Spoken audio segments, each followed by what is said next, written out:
বন্ধুরা, দেখে মনে হচ্ছে না গুড়ের চাকা? হ্যাঁ, দেখতে মনে হচ্ছে গুড়ের চাকা, কিন্তু এটা ভাপা পিঠা। একটা গুড়ের লেয়ার দেওয়া, এটা হলো ভাপা পিঠা। ভিতরে যেটা কিনতে পাওয়া যায় বা ঘরে তৈরি করে সেম সেরকমই ভাপা পিঠা। আর এটাও ভাপা পিঠা, একটু বড় রকমের। এরকম অনেক প্রচুর নারিকেল গুড় দেওয়া, যেহেতু ঘরে তৈরি করা, বিক্রমপুরে করে অনেকে, জানো অনেকে হয়তো তৈরিও করো। তোমাদের দেখাচ্ছি। যারা যারা খেয়েছো খেয়েছো, যারা না খেয়েছো আমার সাথে খাবে, সঙ্গে এসে যোগ দাও তোমরাও। হুম সবাই এরকম একটু চায়ের সাথে এখন সবাই খাচ্ছ, ঘরে ঘরে পিঠে পায়েস। হুম পিঠা পায়েস সবার ঘরে ঘরে চলছে, তবে এক একজন এক এক রকম করছো। এটা বিক্রমপুরে এরকম করে খায় অনেকেই। খাও ঘরে, এমনিতেই বিক্রমপুর হতে হবে তা না, কিন্তু এটা দারুণ মজা আসলেই। এটা কয়েকজন মিলে কেটে কেটে তারপরে খায়, কয়েকজন মিলে একটু খেতে পারে। তো দেখো কীরকম করে খেতে হয়। হুম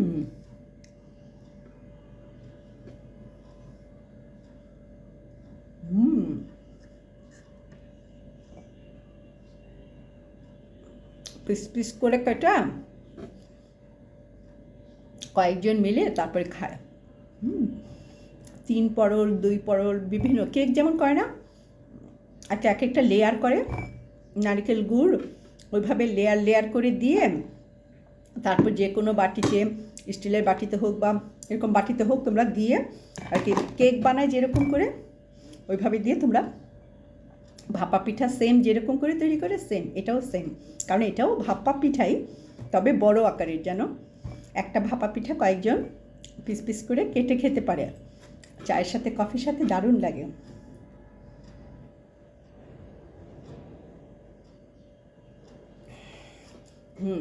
আর এটা বললাম না গুড়ের পিঠা, দেখো গুড়ের পিঠা না, এটা কিন্তু ভাপা পিঠাই।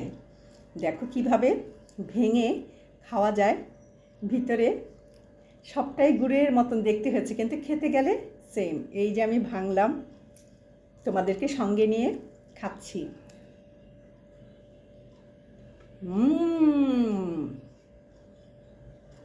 নারকেল গুড় আর সবই আছে পরিপাল মতন। খুবই মজা, খুবই মজা। দেখতে মনে হচ্ছিল গুড়ের চাকা, আসলে সেটা না।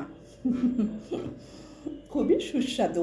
এখন ঘরে ঘরে বাঙালিয়ানার যত রকমের পিঠা পায়েস আছে সবাই বানাচ্ছে, এক একজনের কারিগরি এক এক দিকে। অনেকেই মজা করে বানাচ্ছ আর খাচ্ছ। সবাই থাকো সঙ্গে। এটা বানিয়েছে, এটা ক্রেডিট আমার বোনের। জলি বানিয়েছে, আমি মজা করে খাচ্ছি। আমি খুব মজা করে সবারটা খাই বলি।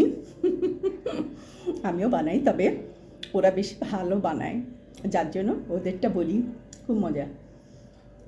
জলিকে love you. Goes to, all credit goes to Jolly, আমার বোন।